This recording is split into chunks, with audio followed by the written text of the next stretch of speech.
where we have an ongoing discussion on biblical topics and questions as we journey on our quest for truth. And we do believe there is absolute truth, whose source is God, our Creator, which is why you'll hear us all during the show quite often default to what the revealed word, the scriptures, had to say about it. I want to first mention that, a little housekeeping here, that our podcast audience is really growing. And I'm glad for those of you tuning in or downloading the podcast on the recorded shows that you're doing that through this medium. With that said, though, you can't view our closing screen, which has all of our contact information on it. So I want to let you know that you can email any one of us, any one of the panelists, by just using our first name, whether it be Drew, Scott, Jeff, or Stephen, at BibleQuest.org.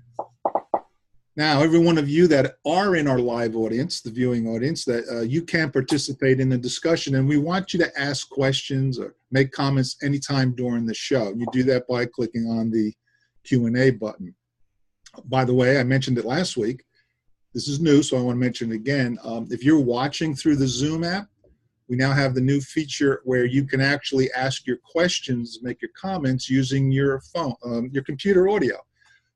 That's right. You can converse in real time with the panelists using your audio if you so choose, just like other talk radio shows, right? But your video won't show, so don't be intimidated by the video. But if you do want to talk, just click the hand icon. You'll see a hand icon somewhere on that video screen. Just click that, and that tells us you're interested in coming on live using audio.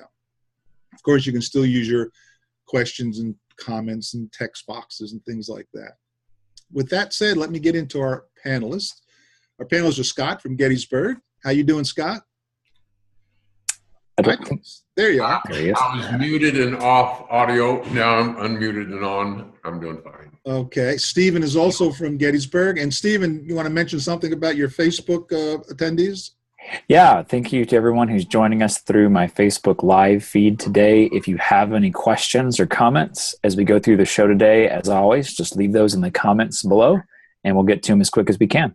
Great. And also we have Jeff Smeltzer from Exton, Pennsylvania. Hi, Jeff. Good afternoon. How you doing? Doing great. And we have Noah is our webcast engineer helping out with your questions and comments. Hi, Noah. Glad you're with us. Hi, glad to be here. Thanks for your help. And I'm Drew DeGrotto, your host from Honesdale, Pennsylvania. Welcome, everybody, to the show today. So we're still talking about morality. Where did it originate? And Scott, I'm going to turn it over to you because you've been having some dialogue back and forth, and fill us in. Yeah, I've been enjoying corresponding with an atheist as a result of a previous question thrown out on the program. And we've been discussing back and forth, and I'm not going to go through all the emails and all the different points, but I wanted to just bring out a few things to update and then concentrate on three brief points. In our discussion, which I've found interesting and enjoyable, and as some atheists, not all atheists are in the same boat. Some atheists say, no, there's no such thing as wrong. It's all just, no, this fellow, he believes there's things that are right and there's things that are wrong. Hey, Scott, wait a minute. Yes. Not all Christians are in the same boat. That is right. That's right. Or people that say that they're following Christ. We shouldn't paint with too broad a brush. You know, there's some people that they hear the word Christian and they want to say we were all in the Crusades going in and killing, the people in the Crusades. Not all atheists believe the same thing. But in our discussion, here's some things that we've been in agreement on and been able to establish. One, that there are things that are right and wrong, and morality is not reducible to Darwinian evolution. It's not reducible to survival of the fittest. That there is such a thing as right and wrong. Now, he doesn't see a need to go to the Bible for right and wrong because he's an atheist. But he gave an interesting scenario question where he asked about how would you deal with a child who has stolen $5 off another boy's desk at school while the boy wasn't looking. And he proposed using empathy of doing it like this. And there's a lot of merit in this. But he said you asked the child where he got it. He says he took it off this boy's desk while he wasn't looking. And then he recommended asking the following questions. How would it make you feel if someone stole $5 from you? What if he had worked really hard to earn that money? You know how hard you have to work to earn money for chores. What if he had to work hard like that? And so by using empathy, helping the child to see that he was wrong, and he said what the child should do. He should be made to earn the money back, work and earn the money back, pay it to the fellow, apologize to the fellow, and tell him why he realizes what he did was wrong. And I think there's just a lot to commend in there. And of course, we see some principles that are very clear in the Bible in there as well. For instance, what did Jesus have? There's something Jesus said to say about this that relates to it very well. What verse am I thinking of? The golden rule? Yeah, do unto others as you want them to do to you. Yeah, and part of that is learning to put ourselves in their position. How did Nathan get David to see what David did was wrong? Oh, go ahead, Jeff. Well, yeah, he described David's sin in terms of somebody else having done this in such a way that David could see the implications of the egregious nature of his actions by seeing it in somebody else, whereas he might not have been willing to see it in himself. And he had empathy for the injured party when he saw they were injured by somebody else. Right.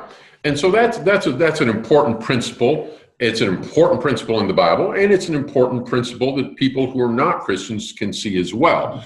Our problem as human beings is we've not always operated with that principle. We've all done things that are selfish and wrong, and maybe tried to justify it in ourselves until we see it more when it's out there than in us. But I posed some questions back to him. I said, those are great answers. But I said, what if, when you say to the child, how would it make you feel if somebody stole your $5? He said, oh, that would make me sad. But he didn't feel sad.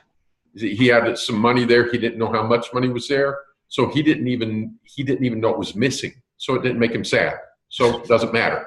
Victimless crime. So Dad now thinks, well, but what if he worked really hard for it?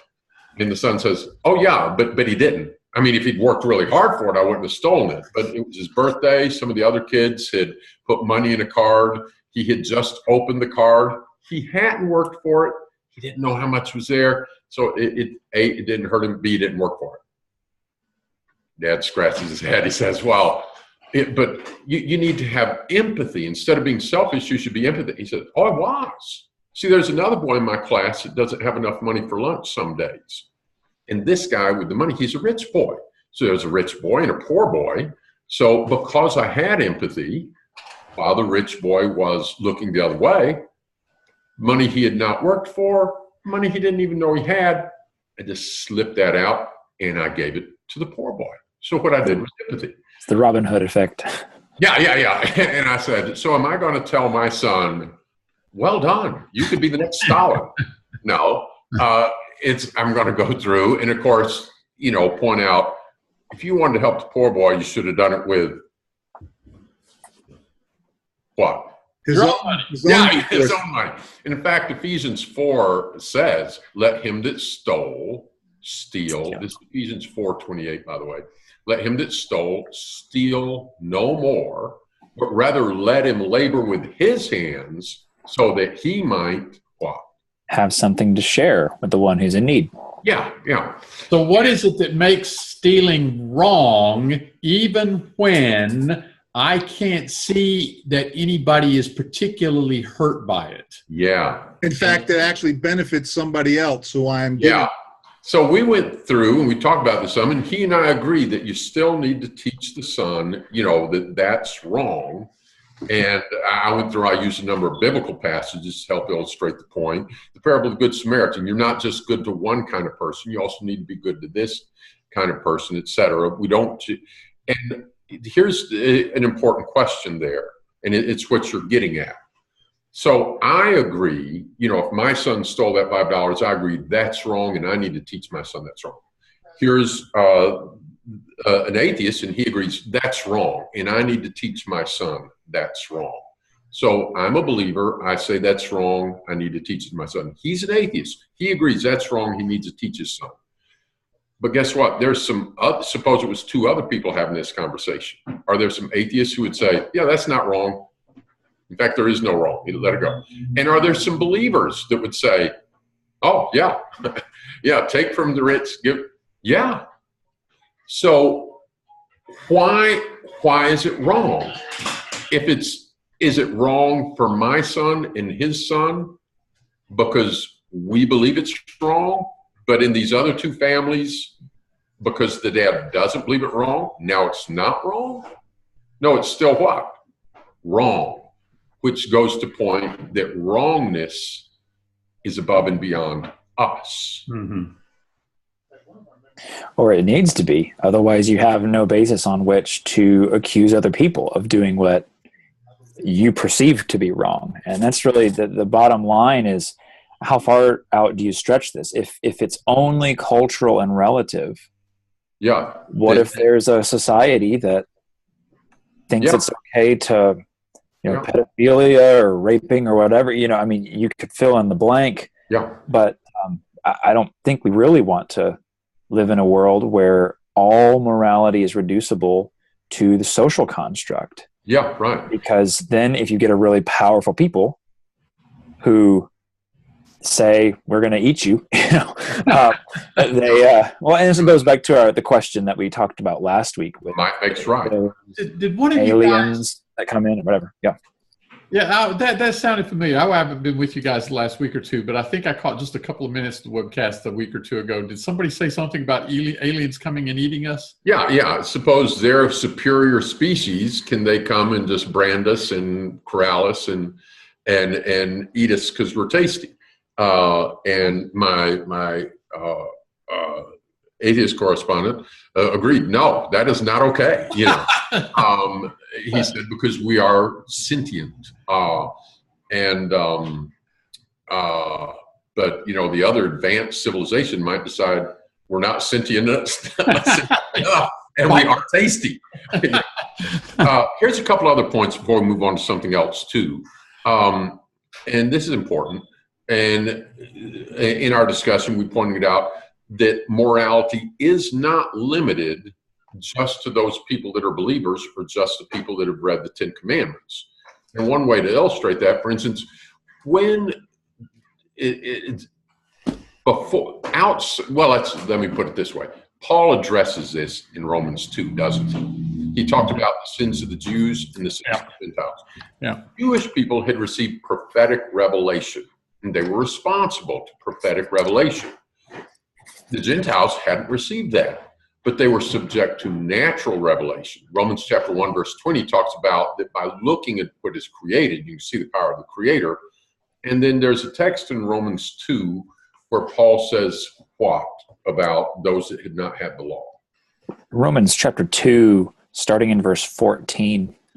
Romans 2:14, it says, "For when Gentiles who do not have the law do instinctively the things of the law, these, not having the law, are a law to themselves, in that they show the work of the law written in their hearts, their conscience bearing witness, and their thoughts alternately accusing or else defending them. On that day when, according to my gospel, God will judge the secrets of men through Christ Jesus." So something being wrong is not limited to, because the Bible said it's wrong. Because everything's wrong before the Bible was written. And Gentiles who didn't have the Bible, there were still things that were wrong. And people, go ahead, Jeff. To underscore that idea of the universality of right and wrong, not just to people who have the New Testament scriptures, not just to Jews who have the Old Testament scriptures of the law of Moses. You've got this passage in Romans chapter 2. You also have, for instance, back in Leviticus, the 18th chapter, where there are various laws concerning sexual conduct that are given. And the gist of it is the Israelites are being told not to do these things. And then the point is made, don't defile yourselves with these things. The peoples who lived in the land that you're going to inhabit, the land of Canaan, They did these things, and for that reason, they are being driven out. The point is, God held the Gentiles, the pagans, the people who populated the land of Canaan before the Israelites, God held them accountable. Morally accountable. And you back up in the previous chapter, and there are instructions about not eating blood. The life is in the blood. And that goes all the way back to Genesis, the 9th chapter, after the flood, when Noah and his sons and their families come out of the ark, and God gives them permission to eat flesh, but he says, don't eat the blood, for the life is in the blood. And that's to the forefathers of everybody who's on the earth today. And so we see there were God's law, not just the law of Moses, but God's law has ruled over man universally. I'll just add one quick comment here. In that passage in Romans 2:14, I'm not crazy about the translation instinctively. Which translation is that? Today I have the New American Standard is what I was reading, and it has a footnote there on the word instinctively that says literally it's by nature. By nature. And by nature may mean something that is inherent within an individual from birth, but by nature can also, and is in the Bible, used to talk about things that have just been well known and customarily accepted. But the point is, God has communicated his will to man, not only in the scriptures, but he is not only in the let me put it this way, not only in the law of Moses and in the gospel, but we see evidence that God has revealed certain behaviors as being right and certain behaviors as being wrong universally to man from the beginning. And he certainly made clear that he exists to all mankind and that all mankind has a responsibility to seek him, as in Romans chapter 1 and verses 18 through 20. A third point for leaving this is I wanted to point out, I think it's interesting to look at both what Jesus said in Matthew 7:12 and what Confucius said hundreds of years earlier. Steve, go ahead.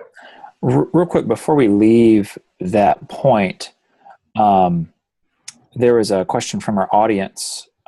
Natalie asks, this brings up a question I've always had. If the Gentiles did not have the law of God, were they held to a different standard from the Jews? Yes. Were things that were sin for the Jews okay for the Gentiles? Go ahead, Jeff. Yes and no.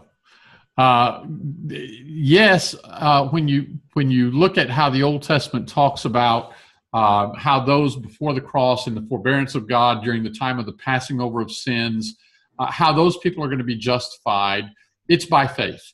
And that's whether they're Jew or Gentile. And that's the same way we're going to be justified today. It's by faith, putting our trust in God. What God has revealed to man has varied with one people or another. He revealed some things to the Israelites that he did not reveal to other people. But whatever he has revealed to people and held them accountable for, they could put their trust in God, that's faith, and submit their will to his. So to some extent, yes, there are various standards that are different. Pagans were not required to observe the Passover. Pagans were not required to keep the Sabbath day holy. Right. But they were required to submit their will to God, to not eat blood, some of the sexual sins. We don't have a record of when God revealed to them certain things were wrong, but clearly God held them accountable for those things. But Jeff, you're talking about, in that case there, Jeff, you're talking about Gentiles who were converted to Christ. No. Gentiles before it. Melchizedek. Did Melchizedek need to keep the Passover? No. But he was a priest of God Most High. All right, but the point I was getting to is that, is there a rule somewhere out there for Gentiles to not eat blood? Yes. Where? Genesis chapter 9. No. I'm talking about outside. Oh, okay. Go ahead. I'm sorry. So it's before the law of Moses. This is to Noah and his family. And then, of course, they're the forefathers of everybody. And in Genesis, the 9th chapter, I believe it's verse 4, maybe verse 3. Let me check it real quickly here. God gives them permission to eat animals, but he says in verse 4, only you shall not eat flesh with its life. That is its blood. And then he goes on to say he's going to hold man accountable for that. And then we get to Leviticus 17, and he stipulates to the Israelites, again, don't eat blood. And we get to chapter 18, and he talks about how the Canaanites were guilty of some of these things, and therefore they're being punished. By the way, it's when you've got the disagreement in the first century where some of the Jewish brethren were thinking Gentiles needed to be circumcised, keep the Jewish calendar, etc. James and the others at Jerusalem, right? They say, no. Now, don't commit fornication. Right. Don't be involved in idolatry, eating blood, those kind of things. But these other things you don't need to do. I don't want to interrupt your next point, though, but I want to dialogue back and forth here with Jeff a little bit. So the non-person that believed in God, the atheist non-person? Yeah, right. I tell you what, there's a non-person who believes in God. We don't deal with non-persons. I'm sorry. But the person that back in the day of Noah, prior to that,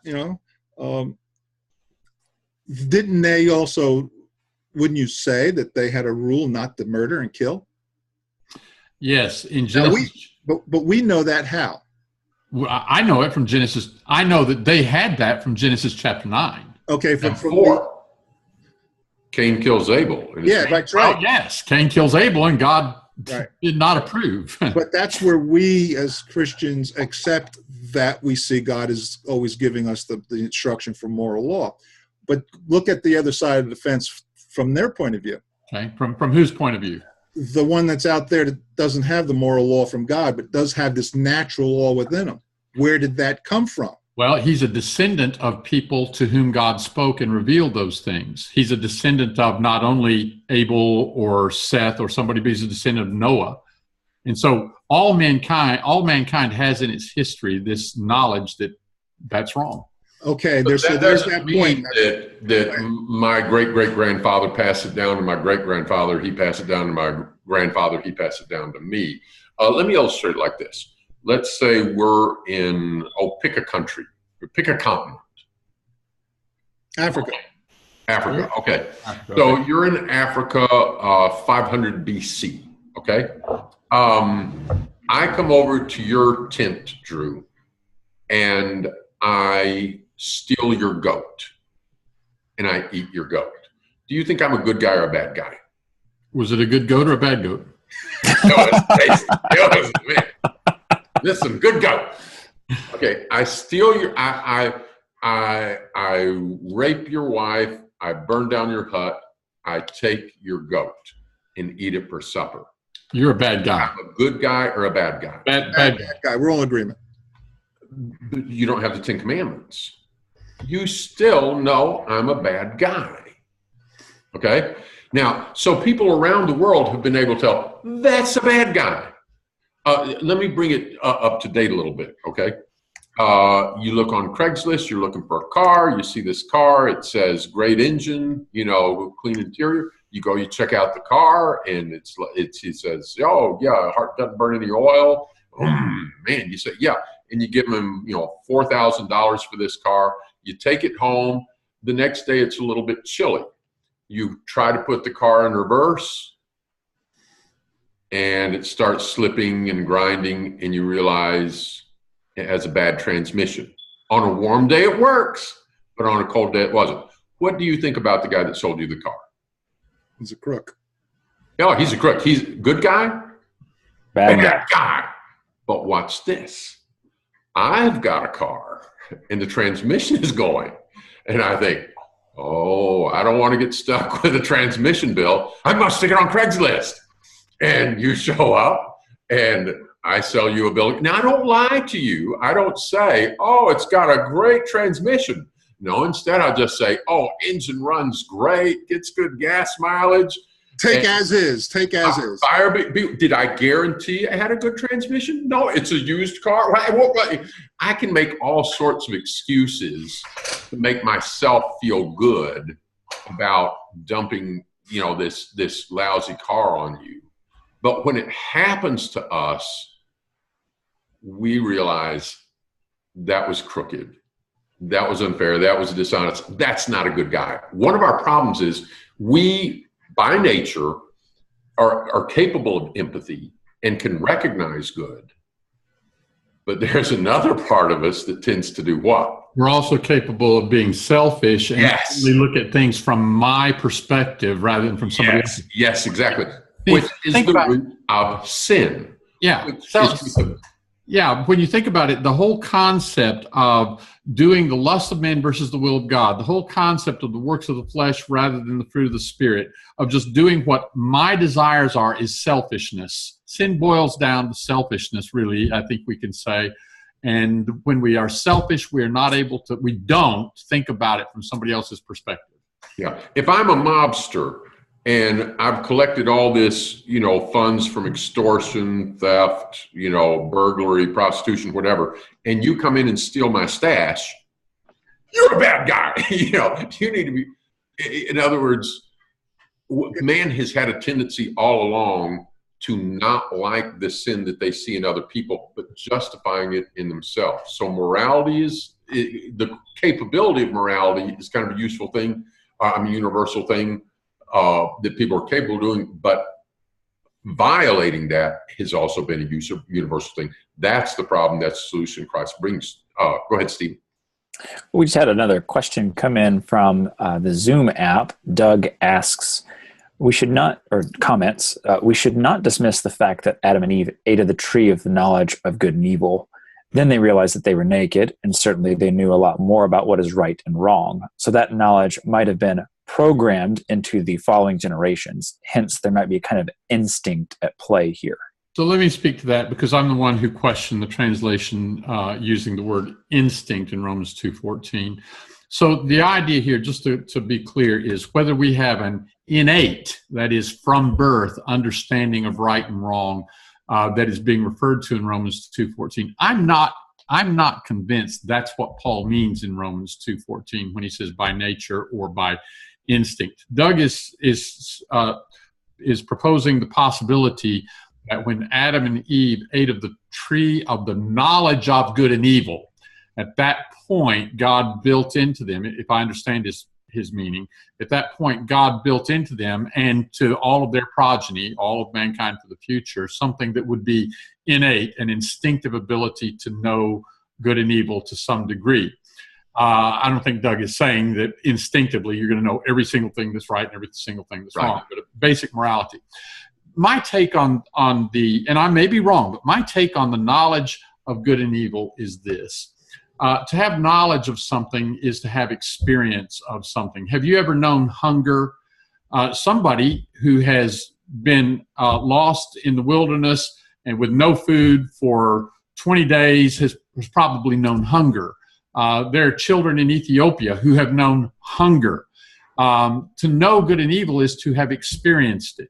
In some sense, God knew good and evil. He certainly knew good, and apparently he had known evil in the sense that, well, if there's the devil and he's evil, God's aware of that. There are angels that have rebelled at some point. Adam and Eve had never known evil. All they had known was good. If they rebel against God and eat the fruit of this tree, because it's what they want to do, contrary to what God wants them to do, now they will know not only good, but also evil. They will have had experience with both. Satan made knowing good and evil sound like a desirable thing. He put it to them that God knows good and evil, and you'll be like God, and made it sound like it's desirable to know good and evil. Eve bit, literally and figuratively, and so then they ended up knowing good and evil. So that's my take on that expression, for what it's worth. Okay. And if you grow up in this present evil world, we grow up and we see both good and evil. Steve, hold on. I have to interrupt. I think everyone, and I'm sure everyone realizes that, yeah, there's good and there's evil. How do we know that if there's no God?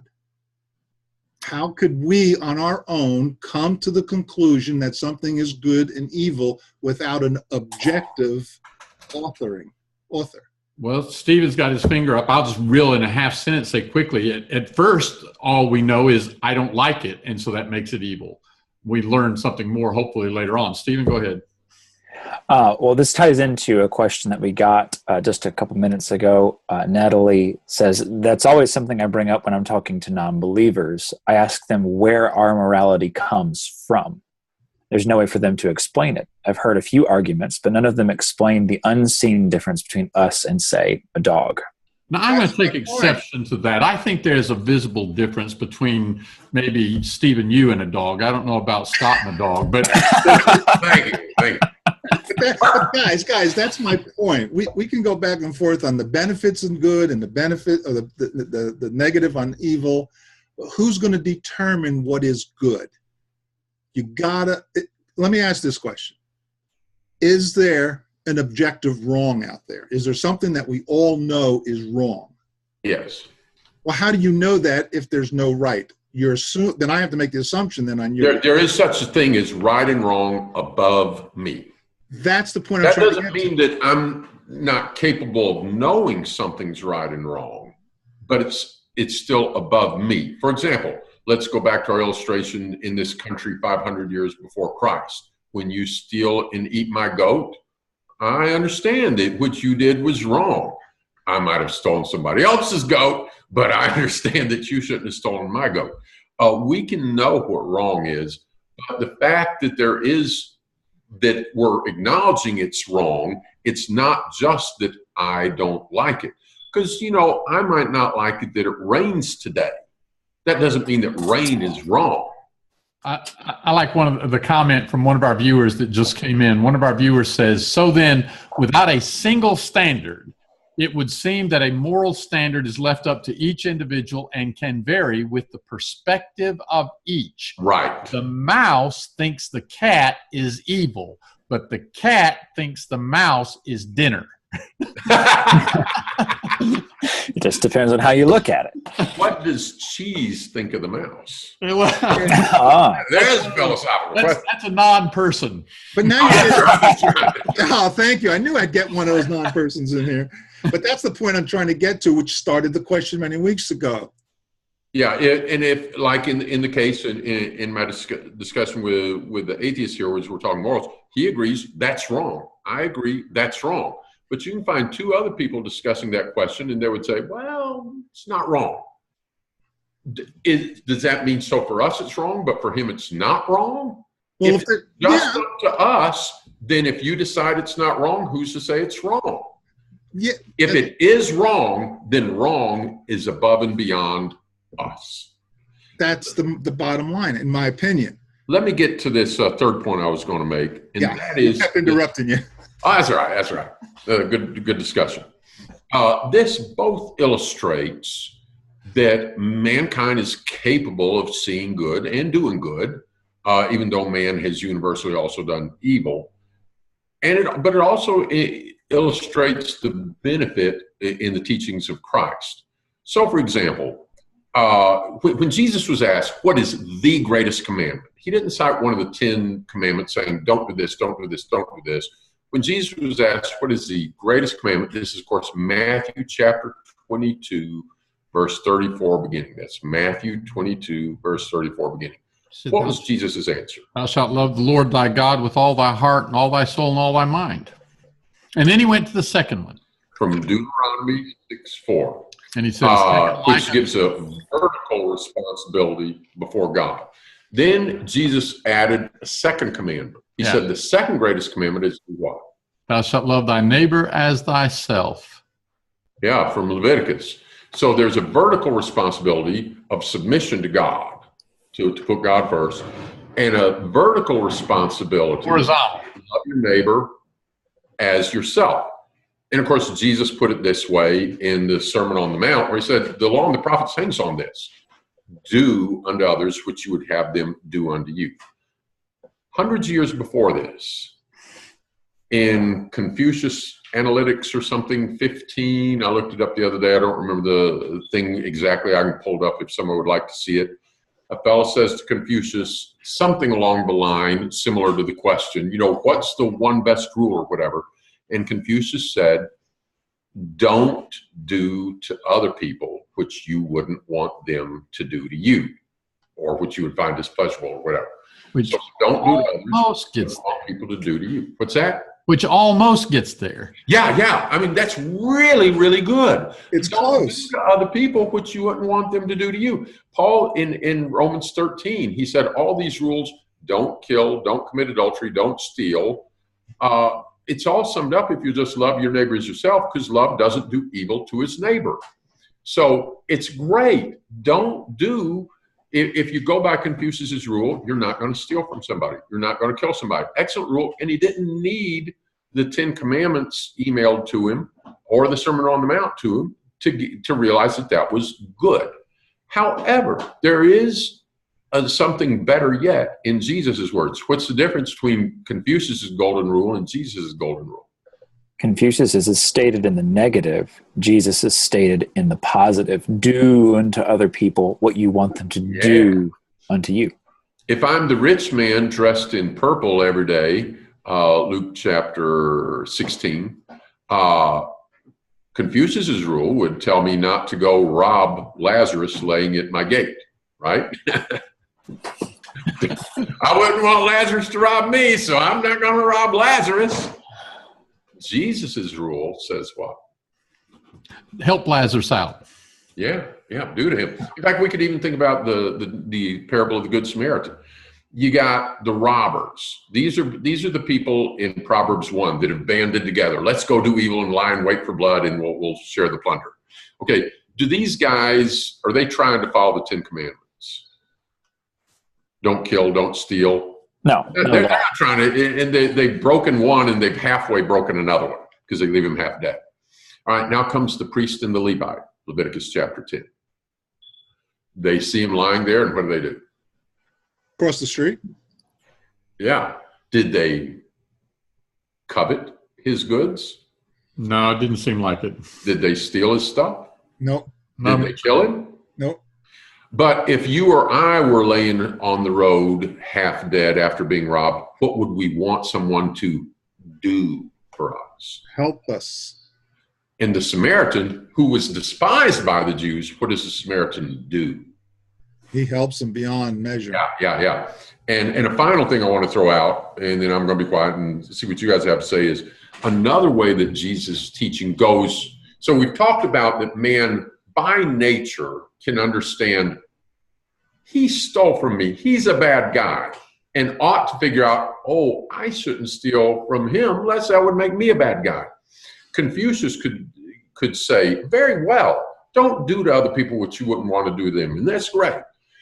But there's value in the teachings of Jesus that take us above and beyond what we might generally be motivated by empathy. Because at the end of Matthew 5, Jesus said, you've been told, love your neighbor and hate your enemy, but I tell you, love your enemies. Yeah. Says, if you're good to people that are good to you, if you're nice to the people that are like you, that's not enough. You need to be good to your enemies. That's not something that comes very natural. That's about as far from natural selection as you can get, actually. Yeah. Go ahead. I just want to go back real quick. I kind of made a joke when Natalie, one of our viewers, made a reference to the unseen difference between us and, say, a dog. And I don't want to confuse the point that she was making. She was making the point that there is some difference other than just the visible difference between dogs and people. There's something about us that makes us morally responsible for our actions. And she was getting at that difference. And I think that, really most people recognize that. You really can't hold a dog morally culpable for its actions. You may have to punish a dog because you want to train its behavior to do this rather than to do that. But who would say, we should have trials for dogs, or, The dog wouldn't understand it. No. Now, which doesn't mean you can't have a mean dog or a kind dog, because there are such. But where it's... Now, Scott, you had brought up empathy, and in fact, I think Jeff did too just now, but what if you and I agreed on we have the same empathy for something? Does the fact that you and I agree upon it and recognize that's good, is that what makes it good? No, you and I, Drew, might have a mutual best friend who just went into Las Vegas and killed a bunch of people, or went into a church on Texas and killed a bunch of people. And he may be our best friend. And while everybody else is looking at what he did, and while everybody else is recognizing the wrong that needs to be addressed, you and I may be saying, but that's my friend and I don't want him to go to jail. I empathize with my friend. He made a mistake.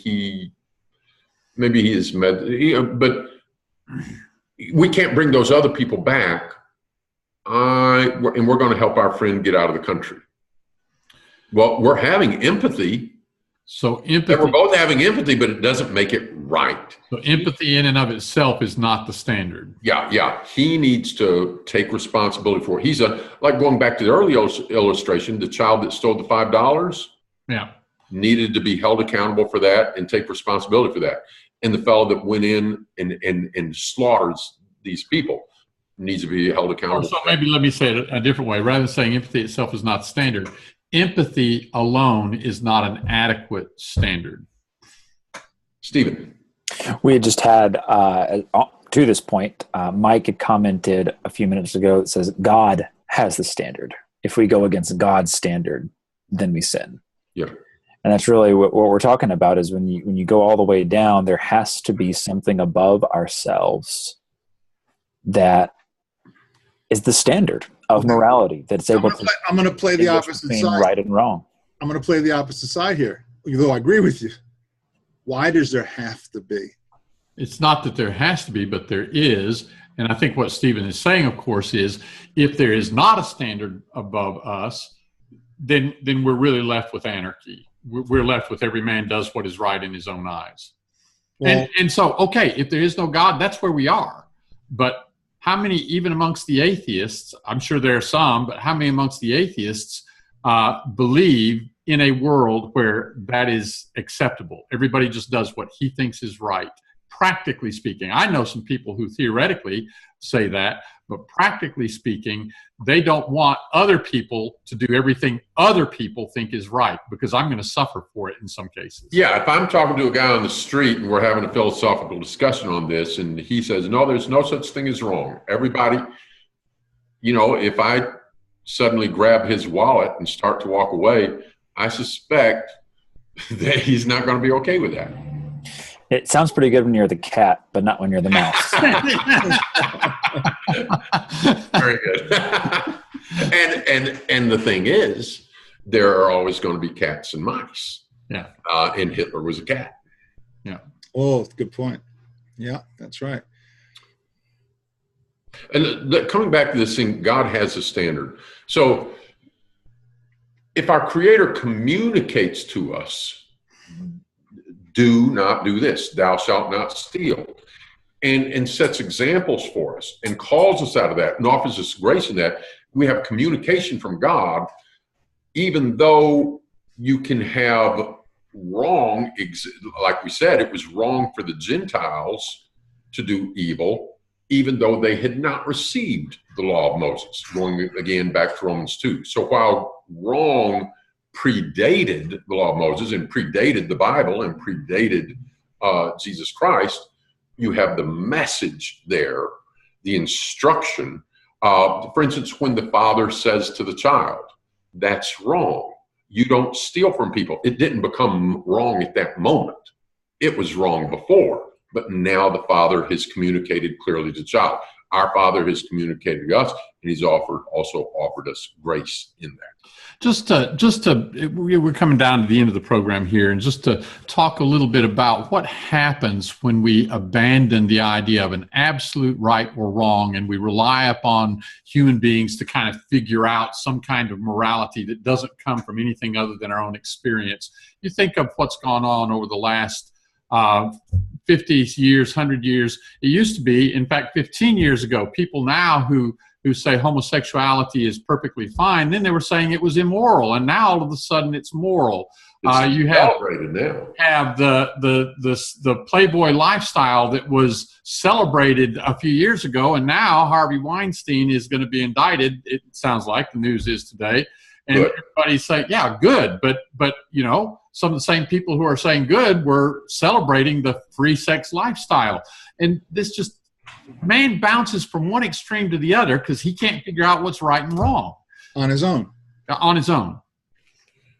And we are suffering from the consequences of children being taught there's no real right and wrong. It's all relative. It's all cultural. And in fact, in many cases, just not being taught. Yeah. The parents are not there. The parents, they create a pregnancy. They abandon. They don't spend time with the child. They don't stay with the mother. And a lot of children aren't even being raised.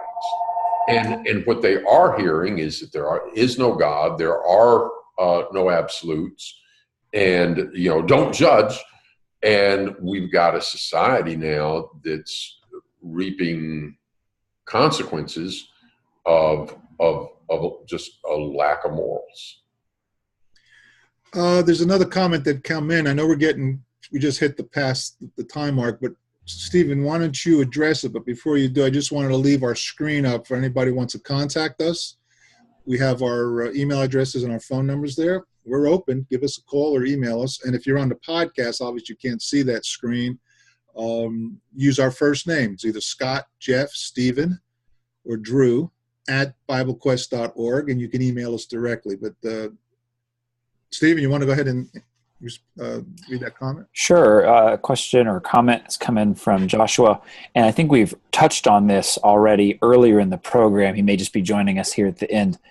He says, curious, just because we believe in absolute truth and a higher standard, does that mean we are left to anarchy if we felt we had no special revelation to reveal it? In other words, do we not have an internal moral sense given by God that is of some value, even if we can't compare it to the objective standard? So, for instance, have the moral efforts of people outside the influence of Judeo-Christian standards been utterly worthless and essentially anarchy? Or just when people choose to, quote, do what is right in their own eyes? And really, we covered this back when we touched on Romans chapter 2. And even in Scott's comments with this discussion with the atheist, certainly it's good when people realize that there are things that are right and wrong and hold to their conscience. It doesn't make that the absolute standard, but those are good things. That doesn't mean that is anarchy. I think the question we're trying to make here at the end is if you reject an absolute moral standard, when you really get down to it and you try to control people, hopefully they're controlling themselves, but when you have to control people, there really is no basis on which to do so. It's just a might makes right, dog eat dog kind of a world if there's no absolute standard of right and wrong. Yeah. And fortunately, and we're very pleased that there are people who have seen the difference between right and wrong outside of that influence, whether it was the example we gave of 500 years before Christ in a different continent, or when someone who's not a believer today is teaching their children that they should not steal. That's a good thing. The Bible has more that they need to find out from their Creator, but there is good and there is evil. Well, guys, I'm sorry, Stephen, you want to say one more thing? I was just turning things over to you, Drew. Go ahead. Okay, yeah, so I want to just say thank you guys for your input, your comments, and discussion. Thank you, everyone in the audience who has participated by giving in their questions and comments. I'm sure this question will not go away. There'll be more discussion. We have other questions that we want to address next week. I'm sure if you can tune in next week, we'll have more. And I appreciate everybody coming in. Guys, I want to thank you very much. Thank you, Drew. We'll look forward to seeing everybody Tuesday at 2 Eastern. And thanks, everyone, for their comments and questions. We appreciate involvement in the program. Thank you.